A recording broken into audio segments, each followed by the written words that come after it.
한 그 화랑에 두 개의 이 초상화의 그림이 이제 걸려 있었습니다. 한쪽 벽에는 좀 배경이 약간 좀 어두우면서 분노와 또 어떤 질투의 감정을 이렇게 좀 불러일으키는 듯한 그런 그 인상의 한 남자가 큼지막한 모자를 쓰고 이 코수염도 기르고 눈빛도 아주 예리한, 또 좀 이렇게 교만하고 거만해 보이는 그런 그 인물의 사진입니다. 뭔가 야망을 가지고 달려가는 듯한 그런 사람. 그 밑에는 이런 제목이 붙어 있었습니다. 어리석은 자, 작가 자, 이렇게 적혀 있었습니다. 그 건너편 벽에 걸린 초상화는 반대의 모습이었습니다. 이 남자는 아주 점잖하고 표정도 아주 평온한 그런 그 표정, 자세, 또 눈은 아주 사람들을 이렇게 초대한 듯한 그런 눈, 또 손은 이렇게 섬길 수 있는 그런 준비가 된 듯한 그런 손의 모습, 또 사람들에게 귀를 기울이면서 많은 사람들이 또 그 사람을 이렇게 주목하는, 아이들을 반갑게 기쁨으로 맞이해 주면서도 그 아이들부터 존경을 받고 있는, 그렇지만 별로 교만한 모습은 보이지 않는 그런 그 듯한 인상을 가진 한 사람이 초상이었습니다. 그 밑에는 이렇게 제목이 붙어 있었습니다. 지혜로운 자, 작가, 성령, 이렇게 붙어 있었습니다. 이 그림을 찰스 윈들이라고 하는 목사님은 이렇게 이제 설명을 하고 있었습니다. 하나는 하나님의 지혜가 없는 사람의 초상이고, 다른 하나는 위로부터 난 지혜를 얻은 사람의 초상이다. 이렇게 이제 설명을 하는 걸 보면서 굉장히 인상이 깊었습니다. 만약에 여러분 한번 생각해 보세요. 여러분 각자 또 우리의 초상을 만약에 누군가가 그린다면 우리는 어떤 모습으로 우리의 초상화가 그려질까라는 것입니다. 자, 우리 한번 옆에 분에게 한번 물어볼까요? 우리는 어느 쪽에 그림이 될 것 같습니까? 상당히 부담스러운 질문이죠. 여러분, 우리 안에 항상 두 마음이 있습니다. 우리 안에 있는 이 두 마음에서 우리는 항상 갈등을 하고요. 때로는 이제 끊임없이 선택을 하면서 우리는 이제 살아가죠. 이제 오늘은 이 지혜를 통해서 역시 마찬가지로 지혜는 wisdom, 이 추상명사인데요. 지혜도 보인다, 이렇게 이야기를 합니다. 그 지혜를 통해서 믿음이 보인다, 이렇게 이야기하죠. 그러면서 야고보는 지혜를 두 가지로 이야기를 해요. 하나는 하늘의 지혜와 세상의 지혜입니다. 이걸 구분을 합니다. 그래서 13절에 이제 그런 이야기를 하죠. 너희 중에 지혜와 총명이 있는 자가 누구냐? 그는 선행으로 말미암아 지혜의 온유함으로 그 행함을 볼지니라, 이렇게 얘기합니다. 여기서 말하는 이 지혜라고 하는 이 의미는 원래 이 소포스, 호크마 이런 이제 원어를 쓰는데요. 우리가 생각하는 단순한 어떤 인지적인 어떤 지성적인 그런 지식이 아니라, 여기서 말하는 이 지혜라고 하는 것은 하나님을 경외하는 것과 연결이 되는 이 지혜를 이야기합니다. 이 지혜가 보인다라고 이야기를 하는 것이죠.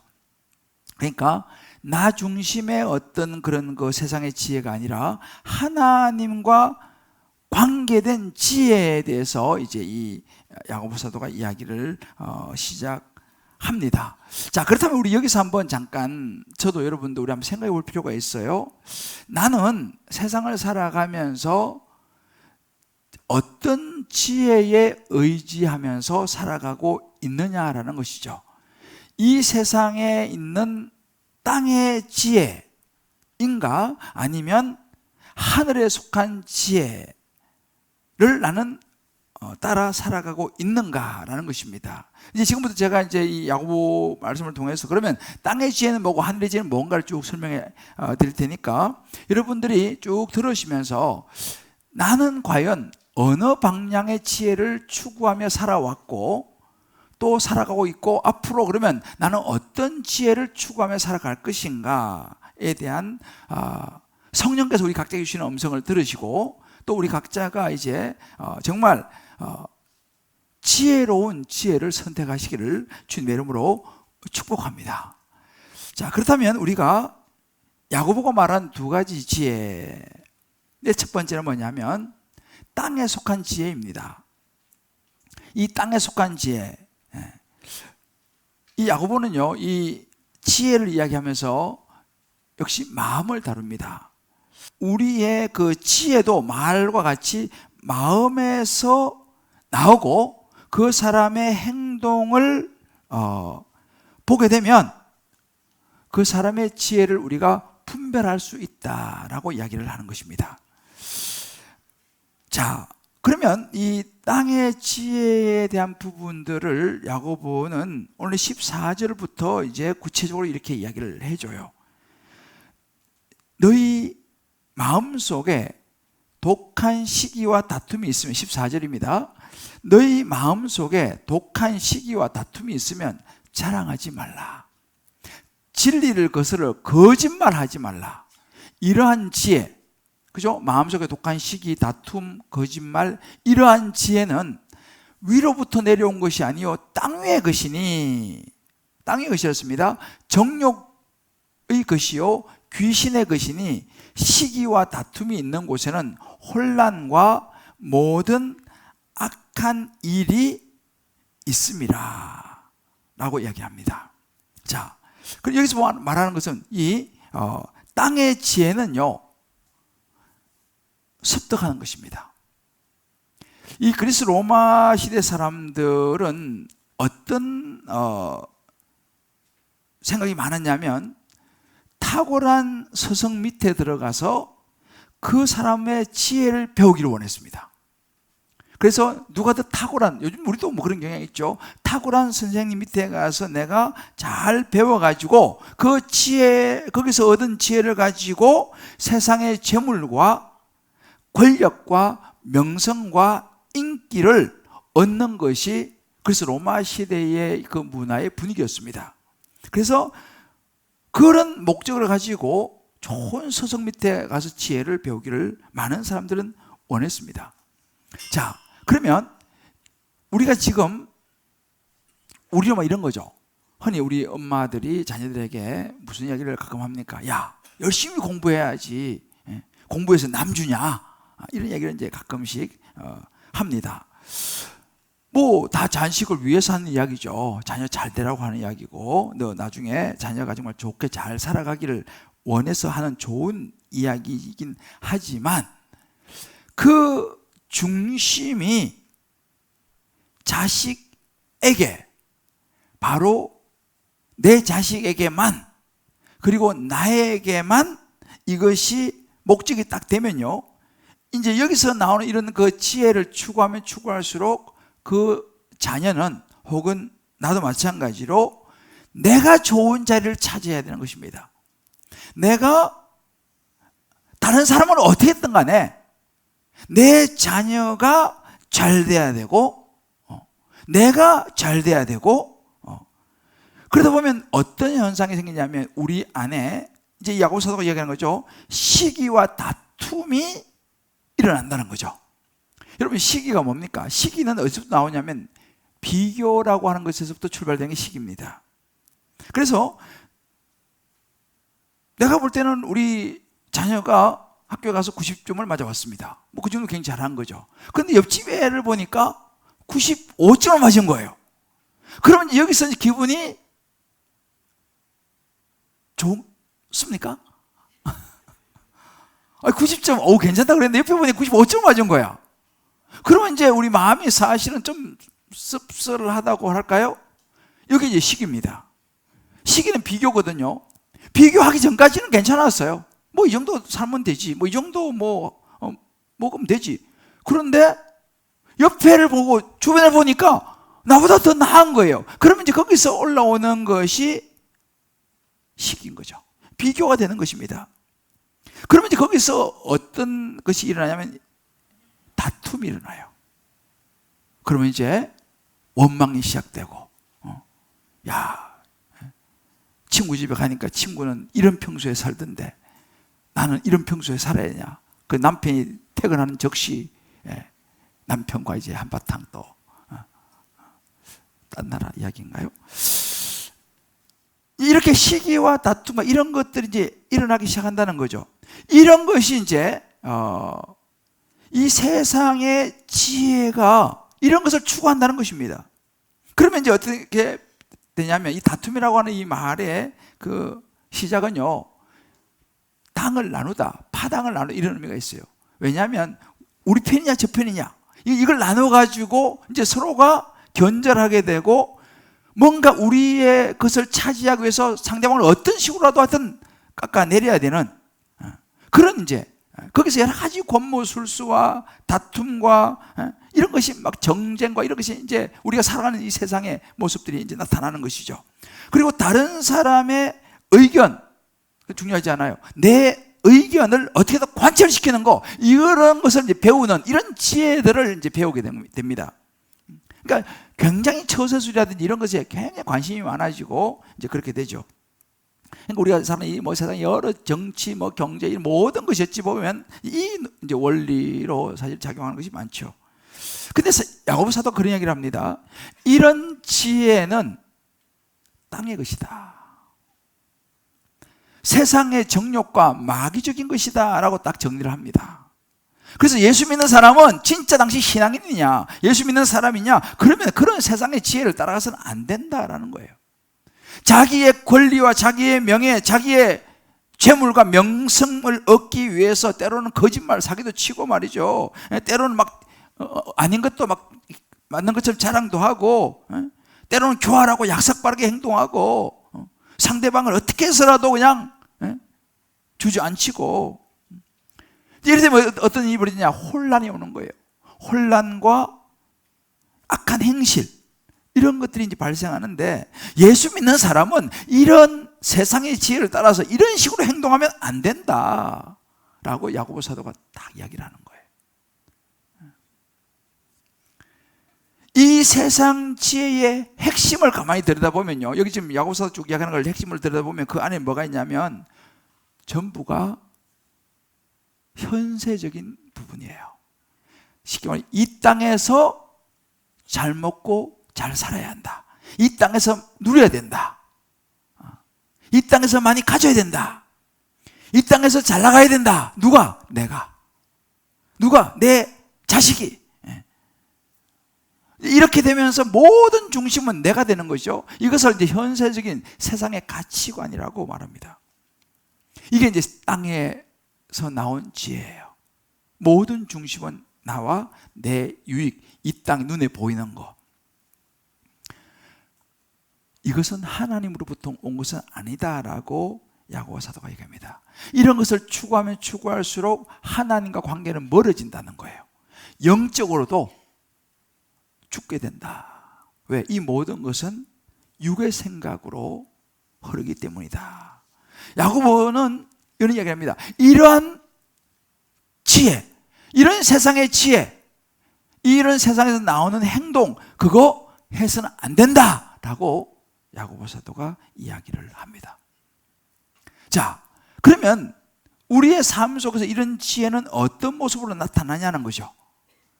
예수님께서 예수님을 가장 힘들게 하고 못 살게 했던 사람이 누구냐? 바리새인들이었습니다.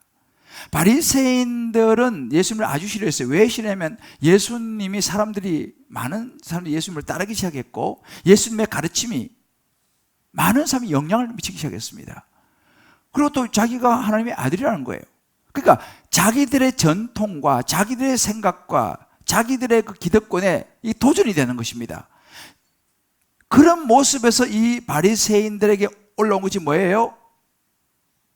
자기들은 외식하는 삶을 사는데 예수님은 그러지 않거든요. 그러니까 이런 것에서 올라오는 이기적인 욕망, 이것이 예수를 죽이자 이렇게 된 거예요. 그러니까 굉장히 바리새인들의 모습이 세상 지혜의 대표적인 사람들이죠. 그 사람들 많이 배운 사람들입니다. 기득권층입니다. 예수님을 용납할 수 없었던 것이죠. 욥기 5장 2절엔 그런 구절이 있어요. 분노가 미련한 자를 죽이고 시기가 어리석은 자를 멸한다 그랬습니다. 이 시기라는 건 사람을요 멸망하게 만드는 거예요. 잠언 14장 30절에 심지어 이렇게 얘기합니다. 시기가 뼈를 썩게 한다 그랬어요. 여러분 정말 시기라는 건 정말 이거는 우리의 뼈를 썩게 한다. 그래서 아까 얘기했잖아요. 비교가 참 안 좋은 것입니다. 사단은 이 비교를 이용해서 우리를 시기심을 자꾸 갖게 하고 자꾸만 우리를 이렇게 무너뜨리는, 이것을 누가 하느냐? 사단이 가는 거예요. 그러니까 결국은 이런 세상의 지혜에 빠져서 우리가 흔들리면 마지막 결론은 결국 부정적인 결과를 가져와요. 사울이 어떻게 됐습니까? 결국은 모든 걸 잃어버리고 망하게 되는 그런 결과를 가져왔죠. 이런 지혜를 가지고는 우리는 이 세상에서 당장은 굉장히 많은 것을 얻는 것 같이 느껴지지 모르지만은 그것으로는 영원한 생명을 얻지 못한다는 거예요. 그것으로 진정 행복해질 수 없다는 것입니다. 그래서 여러분 세상에 보십시오. 많이 가지고 많이 가질수록 사람들이 더 목말라해요. 더 가지고 싶은 거. 올라가면 올라갈수록 더 많은 번민과 힘들고 허무함과 그런 것을 느낀다는 거예요. 저는 참 제가 가끔 느끼는 것이 뭐냐면, 제가 볼 때는요, 저는 뭐 공부를 썩 잘하는 그런 학생이 아니었는데 공부를 못하든지 중간 정도 하면 큰 관심이 별로 없어요. 근데 의외로 공부를 굉장히 잘하는 사람들이 열등감이 많더라니까요. 전 좀 놀랐습니다. 남들이 봐도 저 정도면 와, 그런데 그런 자리에 있는 사람들이 열등감이 많아요. 살아야 되냐 죽어야 되냐 뭐 이러면서. 우리같이 평범한 사람은 늘 행복하게 사는데. 여러분 이게 잘 생각해 봐야 됩니다. 세상의 지혜와 어떤 이런 것을 끊임없이 추구하게 되면요, 마지막에 남는 것은 허망한 거예요. 그래서 가끔 여러분 주변에 그런 사람 있잖아요. 마지막 세상을 떠나야 되니까 내가 인생을 헛살하는 것 같아, 너무 인생이 허망해, 이렇게 말하는 분들을 한번 보셨을 것입니다. 그분들은요 세상의 지혜, 세상의 명예와 부와 권력과 그것을 쫓아 살았던 사람일 가능성이 아주 큽니다. 왜요? 사단이가 노리는 것이 바로 그것입니다. 사단은요 우리가 행복하게 사는 거 아주 싫어해요. 그래서 우리의 영안을 딱 다치게 해가지고 그런 세상의 지혜가, 세상의 모든 걸 얻는 것이 진짜 그게 지혜다라고 착각하게 만들어요. 그것을 위해서 한평생을 올인하게 만든다는 사실입니다. 그래서 마지막에는 허망하게 끝나도록 만드는 것이 사단이라는 사실이에요. 저와 여러분은요 마지막, 인생의 마지막에 허망하게 인생 내가 헛살았다 라고 하는 이렇게 인생을 마무리하지 않기 위해서는 저와 여러분은 영원한 하늘의 지혜를 붙잡아야 될 줄 믿습니다. 우리가 한번 이 말씀을 가지고 각자 한번 적용을 해볼 필요가 있습니다. 나는 지금까지 살아오면서 혹시라도 이렇게 이 야고보 말하는 이런 세상의 지혜, 이 세상의 지혜를 얻기 위해서 올인하면서 살아오지 않았느냐. 뭐 이렇게 매스컴이나 TV 같은 데 나오는 정말 잘 사는 사람, 멋있는 뷰에 사는 사람, 부와 명성과 건강과 신뢰, 그런 이 실력 이런 걸 가진 사람들이 많이 나오지 않습니까? 보면서 야, 나는 뭐지? 하면서 계속 비교하면서 풀죽고 좌절하고 낙심하면서 그렇게 나는 살고 있지는 않는가? 말은 주님 뜻대로라고 하지만 실상은 모든 것은 내 중심적으로 생각하고 움직이고 행동하며 살아가고 있지 않느냐라는 거예요. 조금도 나는 손해볼 수 없다라고 계산하면서 살아가고 있지는 않느냐. 근데 여러분 하나님의 이 예수의 십자가는요 반대예요. 예수의 십자가는 손해보는 거거든요. 한번 끊임없이 내 자녀를 있는 그대로 받아들이지 못하고 하나님께서 존귀한 자라고 하나님의 자녀를 내게 주셨는데 끊임없이 내 자녀를 다른 자녀들하고 비교하면서 계속 스트레스 받으면서 어떻게라도 좀 더 좋은 선생을 붙여가지고 어떻게라도 그런 것에 모든 것을 내가 몰두하고 있지는 않는가라는 거예요. 한번 이런 부분들을 우리 다락방에서 한번 나눠보시고 우리 각자 한번 생각해 볼 필요가 있습니다. 세상에 속한 지혜, 땅에 속한 지혜라고 야고보가 이야기해요. 그럼 두 번째는 뭐냐면 하늘에 속한 지혜를 이야기합니다. 하늘에 속한 지혜. 이 하늘에 속한 지혜는 뭐냐? 오늘 17절 말씀 이렇게 말합니다. 오직 위로부터 난 지혜라고 말합니다. 하늘의 지혜, 위로부터 난 지혜는 첫째 성결하고, 다음에 화평하고, 관용하고, 양순하고, 긍휼과 선한 열매 가득하고, 편견과 거짓이 없고, 마지막에는 의의 열매, 화평을 심어서 의의 열매를 거둔다라고 이야기를 해요. 여기 이렇게 보면 이게 8가지의 그 하늘로부터 난 지혜를 쭉 설명하고 있습니다. 여러분, 성령의 9가지 열매와 비슷해요. 또 예수님께서 산상수훈에서 팔복이죠, 팔복. 팔복하고도 비슷합니다. 이게 이제 하늘로부터 난 지혜다라고 말합니다. 히브리서 기자는 히브리 12장 14절에 이렇게 말합니다. 모든 사람과 더불어 화평함과 거룩함을 쫓으라. 이거 없이는 아무도 하나님을 보지 못할 것이다 라고, 이 위로부터 난 지혜를 가진 사람이 하나님을 보게 될 것이다 라고 이야기합니다. 자, 뭐가 다른가요? 땅에서 난 지혜의 중심은 나예요. 나 자신이에요. 그런데 하늘로부터 난 지혜의 중심은 내가 아니고 하나님입니다. 그래서 잠언 9장 10절에 이렇게 말합니다. 여호와를 경외하는 것이 지혜의 근본이라고 얘기했어요. 지혜는 어디서 오느냐? 하나님을 경외하는 것, 거룩하신 자를 아는 것. 그러니까 하나님을 아는 것이 지혜다라는 거예요. 그러니까 우리가 말하는 많은 지식을 얻는 데서 지혜가 오는 것이 아니고, 하나님 주신 지혜는 하나님을 아는 것에서부터 온다라고 이야기하는 거예요. 그래서 그 야고보가 그 하나님으로부터 오는 그 지혜의 모습은 뭐냐? 성결로 시작하는 거예요. 성결. 세상으로부터 더럽혀지지 않는 깨끗한 불순물이 없는 마음을 우리가 성결이라 그래요. 그리고 다른 말로 어떤 위선이라든지 두 마음, 양다리가 아니라 두 마음 품는 것이 아니라 오로지 하나님께만 딱 초점을 맞추고 살아가는 거, 이걸 성결이라 그래요. 그다음에 관용은 뭐냐면 다른 사람의 입장에서 생각해 보는 거예요. 무조건 내 생각이 아니라 관용, 다른 사람의 입장에서 생각해 보고 이해하고. 양순도요, 이 순종하고도 비슷한 말인데, 온유하고도 비슷한 말인데, 이 양순은요, 다른 사람의 의견을 인정을 하는 거예요. 그리고 받아들이고 또 하나님 말씀에 순종하는, 이걸 양순이라고 그럽니다. 편견과 거짓이 없는 거. 여러분, 편견이 뭡니까? 내가 생각하는 건 무조건 옳은 거예요. 내가 진리예요. 내가 생각하는 게 전부예요. 그게 아니라 때로는 내 생각도 틀릴 수 있고 다른 사람이 하는 생각도 맞을 수 있다, 인정해 주는 거예요. 편견이 없는 거, 거짓이 없는 거. 그래서 의의 열매를 거두는 거, 이것이 하늘로부터 난 지혜다라고 이야기를 합니다.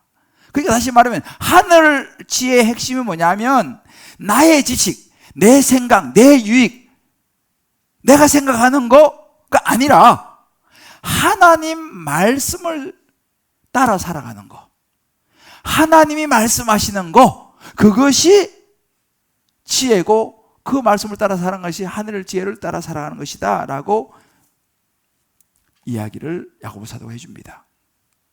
그런데요, 하늘의 지혜는 세상 사람들이 이해를 잘 못해요. 말도 안 되는 소리다, 이렇게 이야기를 해요.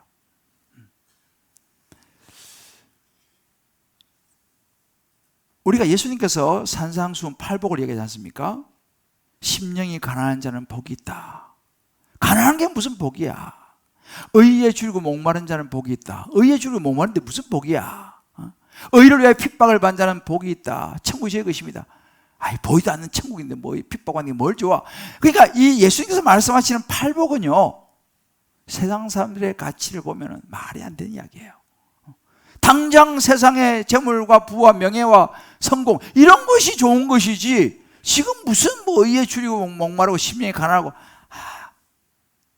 전혀 세상 사람들은 이해할 수 없는 태도가, 그런 것들이 하늘에서부터 온 지혜입니다.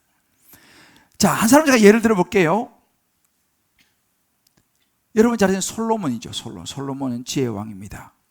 이 솔로몬은 하나님의 지혜를 얻었어요. 그런데 어떻게 하나님의 지혜를 얻었는가를 보니까, 이 솔로몬이 하나님께 일천번제를 드립니다. 하나님 굉장히 기뻐하셔서 내가 너한테 뭘 줄 거냐라고 역대하 1장 7절에 묻습니다. 솔로몬 불러서 내가 너한테 뭐를 주면 좋겠느냐, 뭐든지 내한테 구해라, 이렇게 이야기를 해요. 하나님께서 너무 좋으셔가지고, 그때 솔로몬이요 뭐라고 대답하면 이렇게 대답합니다. 역대 1장 10절에 보면, 주는 이제 내게 지혜와 지식을 주사 이 백성 앞에 출입하게 하옵소서. 이렇게 많은 주의 백성을 누가 능히 재판하리까. 솔로몬은요, 하나님께서 너 우리 막 170표를 내밀는 거예요. 너 뭐 말해, 너 정말 내가 너 기뻐하니까 내가 뭐 해주면 좋겠냐 밀었을 때, 솔로몬이 부귀영화와 이 세상의 모든 걸 저기 다 주십시오 라고 구하지 않고 뭘 구했냐, 하나님 저에게요 이 백성을 잘 다스릴 수 있는 하나님의 지혜를 주십시오, 하나님의 지식을 주십시오 라고 구했어요. 그 결과 어떻게 됐냐, 하나님의 지혜를 가지고 있었을 때 그에게는 엄청난 세상의 모든 것이 주어졌습니다. 여러분 성경에 보게 되면요, 아브라함이 나옵니다.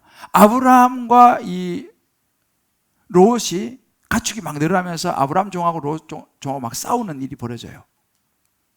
그래서 나중에 이제 어떻게 할 수가 없는 상황이 되는 거예요. 땅은 딱 정해져 있지. 그때 아브라함이 롯을 불러서 이렇게 이야기하는 장면이 나옵니다. 자, 롯아, 네가 좌하면 나는 우하고, 네가 우하면 내가 좌하겠다 라고 우리 창세기 보면 말하는 장면이 나옵니다. 뭐예요? 바로 이것이 위로부터 난 지혜죠. 양보하는 거죠. 아니, 아브라함이 우리 손님이니까 얼마든지, 야, 네가 먼저 들어가, 내가 네 쪽 갈 테니까. 그러나 아브라함은 양보합니다. 네가 선택해라. 네가 좌하면 내가 우하고, 내가 우하면 네 좌하겠다. 그럼 어떻게 됩니까? 이 롯은 땅에 지혜를 가지고 있는 사람이니까 딱 보니까 적과 꿀이 흐르는 좋은 도시 소돔과 고모라가 보이거든요. 절로 가겠습니다. 소돔과 고모라를 선택합니다. 그래, 그렇게 해라. 어떻게 했습니까? 소돔과 고모라와 가가지고 그 세상 속에서 홍청방청 살다가 소돔과 고모라가 멸망하지 않습니까? 아브라함은 남은 게 척박한 땅인데, 그러나 그가 선택한 척박한 땅을 통해서 하나님의 놀라운 축복을 내리시죠.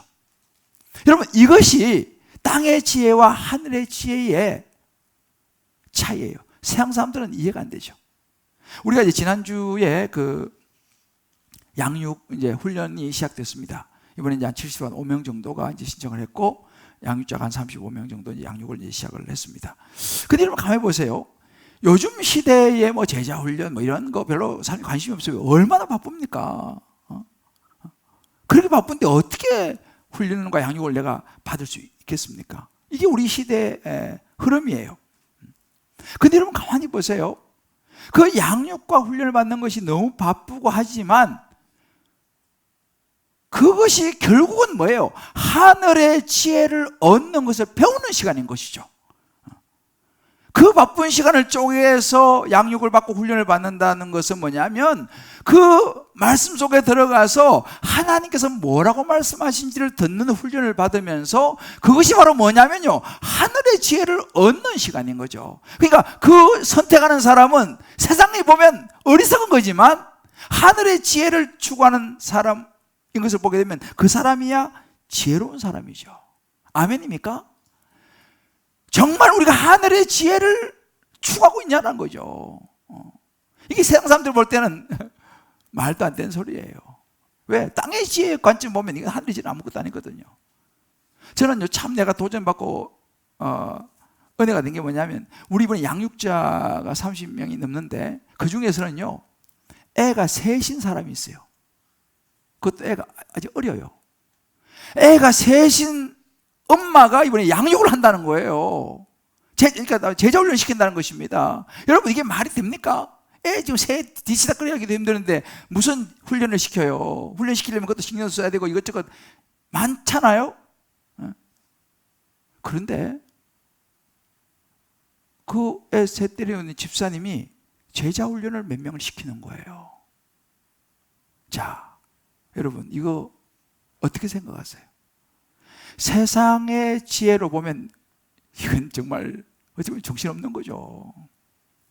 아니, 지금 자기 시간 얼마나 많이 빼야 되겠습니까? 물론 남편도 협조를 해줘야겠죠. 그 남편도 대단한 남편이에요. 내가 도와줄게. 괜찮아. 남편이 밀어주니까 가능하죠. 그러나 하나님의 하늘로부터 온 지혜를 보면요, 그 사람이야말로 참 귀한 분이에요. 그 한 영혼 한 영혼을 세워서 하나님의 제자를 삼는 그 사역에 자기의 시간, 노력, 물질 다 드린 거 아니겠습니까? 누가 여러분 지혜로운 사람이에요? 누가 지혜로운 사람이에요?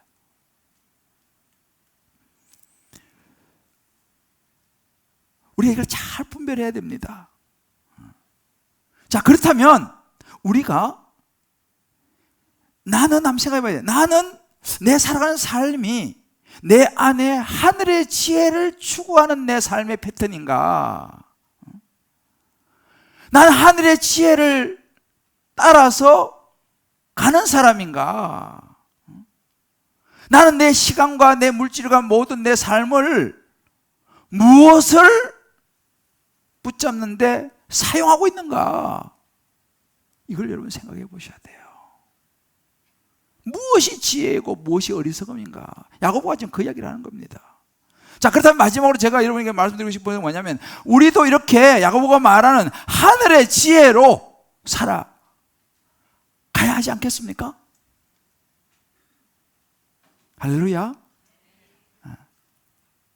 하늘의 지혜로 살아가야 돼요. 그런 믿음을 가지고 살아야 돼요. 그게 살아있는 믿음이라고 이야기하는 거죠. 그럼 우리도 야고보가 말하는 살아있는 믿음을 가지고 하늘의 지혜를 추구하며 살아가려면 어떻게 되느냐? 어느 날 감옥에 죄수 한 명이 들어왔습니다. 교도관 옆에서 지켜보니까 참 사람은 참 성실하고 착한 사람처럼 보여요. 그런데 어떻게 죄를 짓고 이제 감옥에 들어왔습니다. 근데 이 사람 가보니까 글을 읽고 쓸 줄을 몰라. 좀 안 됐어요. 그래서 이 교도관이 좀 안 됐고 그래서 참 작고 성실해 보이니까 틈난 대로 글을 가르쳤어요. 그래가지고 이 죄수가 출소할 때는 이제 글도 다 배워, 다 떼고 책도 읽고 이렇게 잘 됐어요. 그래서 이야기합니다. 이제 너 나가면은 절대로 다시 감옥에 들어오면 안 된다. 이제 나가서 열심히 이제 네가 글도 다 깨우치고 했으니 열심히 살아라. 격려를 해줬어요. 그리고 이제 교도관도 굉장히 많이 뿌듯했어요. 아, 이제 잘 살겠지. 나갔는데 좀 있다가 다시 붙잡혀 왔어. 다시 들어왔어. 이거 무슨 일인가 하고 제목을 보니까 공문서위죠. 물론 뭐 지혜는 얘기가 있습니다만은, 글자를 몰라서 글자를 가르쳐서 살게 했더니만 그 글자 배운 가지고 죄를 짓더라 이 말이죠. 무슨 이야기입니까? 지식의 문제가 아니라는 거예요. 지혜의 문제라는 것입니다. 지혜의 문제. 우리 인간이 지식이 부족해서가 아니라 지혜는 뭐예요? 지혜의 근원은 하나님인데 하나님을 알아야 된다는 것이죠. 예수님을 만나야 된다는 사실입니다. 할렐루야. 우리 인간은요, 저를 비롯해서 다 죄인이에요. 우리 안에 선한 것이 별로 없어요. 우리 안에는요, 시기와 질투부터 시작해가지고 욕심과 이런 어찌 보면 사막 같은 그런 상태가 우리 안에 있어요. 결코 선하지 않습니다. 어떻게 합니까? 지금 제 이야기를 하는 거예요. 제 안을 들여다보면 겉은 목사인데 사실은 이런저런 냄새나는 것이 많아요. 자, 그러면 어떻게 하겠습니까? 내 안에 계속 세상의 지혜를 추구하고 싶은 게 많습니다. 그럼 어떻게 해야 되겠습니까? 우리 안에 그 냄새나는 이런 것들, 이런 죄들을 몰아낼 수 있는, 가지치게 할 수 있는 새로운 것이 내 안에 들어와야 돼요. 그게 뭡니까? 하나님의 영이 들어와야 되는 거예요. 하나님의 성결의 영이 들어오고 하나님의 거룩의 영이 들어와야지만이 내가 그런 것을, 세상적인 것을 떨쳐버릴 수 있는 힘이 생긴다 이 말이죠. 그러니까 하나님의 영, 하나님의 말씀이, 예수의 십자가의 복음이 내 안에 들어올 때에 우리 안에 있는 모든 것이 정리가 된다 이 말이죠. 자, 그럼 어떻게 이것이 가능하냐? 야고보 사도가 1장 5절 이렇게 말합니다. 너희 중에 지혜가 부족하거든, 누구든지 지혜가 부족하거든, 후히 주시고 꾸짖지 않는 하나님께 구해라. 그럼 주실 것이다. 지혜를 구하라는 거예요. 하나님, 내가 하늘의 지혜가 부족합니다.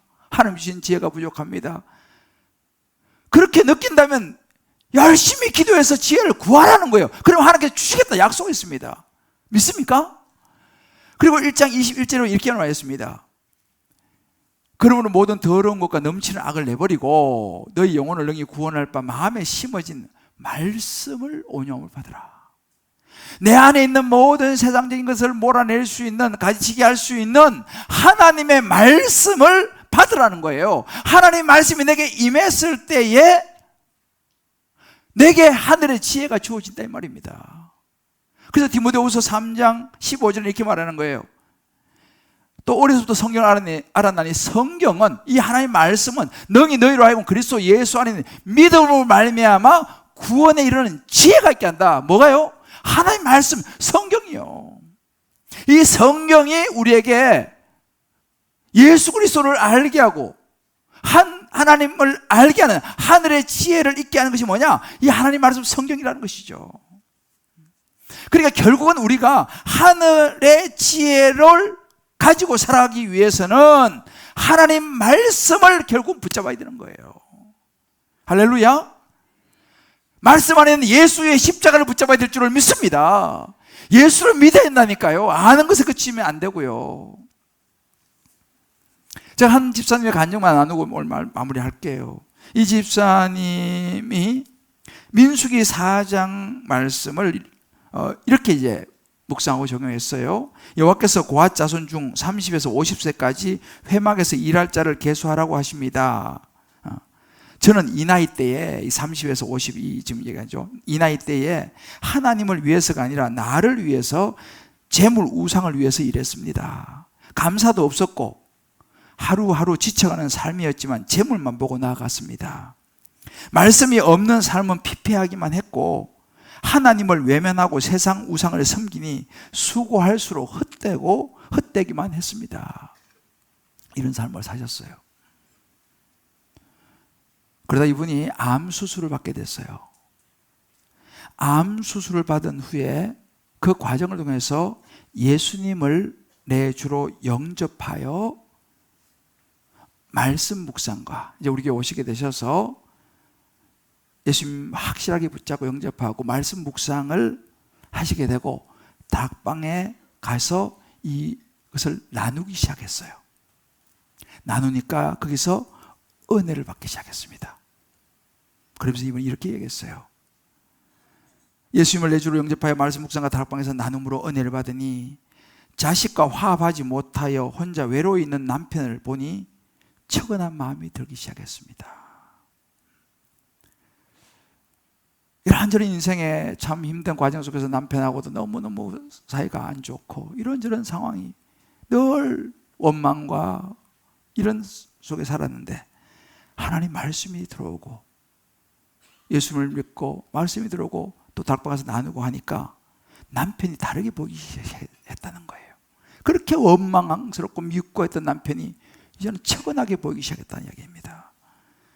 부족하고 편하지는 않겠지만 나에게 아이들을 맡기고 바깥 일을 하는 아들과 며느리에게 이렇게 내가 일할 수 있고 섬길 수 있는 기쁨을 준 것에 대한 감사한 마음이 들었다는 거예요. 전에는 나한테 애기 맡겨 힘들잖아. 근데 이 말씀이 들어오니까 그 아들과 며느리가 너무 나 이렇게 섬길 수 있는 시간을 줘서 고맙다는 생각이 들기 시작했다는 거예요. 며느리가 왔는데 너무 자기하고 안 맞고 어떻게 너무 못마땅하더라는 겁니다. 그런데 하나님 말씀이 들어오고 나니까 그 며느리가 다른 것이 아니고 틀린 것이 아니고 다른 것이라는 것을 알게 됐다는 얘기예요. 그럼 이렇게 합니다. 높고 낮음이 아니고 옳고 그름이 아닌 하나님의 자녀로 각자의 자리에서 순종하며 내게 맡겨진 일을 기쁘게 해나가겠습니다. 다르게 보기 시작한 거예요. 그 며느리가 이거 다른 것이 이거 옳고 그름이 아니다. 그럼 이렇게 적용했습니다. 남편에게 더 자주 연락하고 귀가하는 아들 며느리에게 더 밝은 표정으로 맞아주겠습니다. 사랑하는 성도 여러분, 이게 하늘 지혜로 살아가는 모습이에요. 여러분, 이거는 어찌 보면 세상의 지혜를 가지고는 불가능한 이야기입니다. 남편을 한번 미우면 끝까지 미워요. 잘 안 돼, 이게요. 또 그런 이유가 충분히 있지. 아내가 한번 미우면요, 마음에 안 들면요, 어떻게 해도 마음에 안 들어요. 자식도 마찬가지입니다. 부모도 마찬가지고 며느리도 마찬가지고 시어머니도 마찬가지예요. 그런데 하나님 말씀이 들어가니까, 하늘의 지혜가 임하니까 남편이 이제는 느껴지더라는 거예요. 내가 좀 더 잘해줘야겠다. 그렇게 밉던 남편이 바뀌는 거예요. 여러분, 이거는요 하늘의 지혜가 임하기 때문에 가능한 거예요. 내 자녀가 좀 못해도 하늘의 지혜가 임하면요 그 자녀가 이해가 되고 사랑스러워지는 줄을 믿습니다. 이게 축복 아니겠어요? 한번 우리 각자 적용해 보세요. 나는 하늘 지혜를 얻기 위해서 얼마만큼 말씀을 묵상하느냐는 거예요. 교회 다니는 것도 중요하지만 얼마나 내가 말씀을 묵상하면서 하나님 지혜를 얻고 있느냐 이 말이에요. 내가 정말 세상의 지혜를 얻기 위해서 많은 걸 투자하고 그냥 쫓아다니고 하는데 정작 하나님 지혜를 얻으려고는 얼마만큼 내가 투자하느냐 이 말이죠. 내 자녀 세상 지혜와 지식은 다 넣어주기 위해서 최고 좋은 학원, 선생, 모든 걸 다 동원하지만 그 자녀의 마음속에 하나님의 지혜를 심어주기 위해서 얼마만큼 내가 시간을 투자하냐, 이런 생각해 볼 필요가 있어요.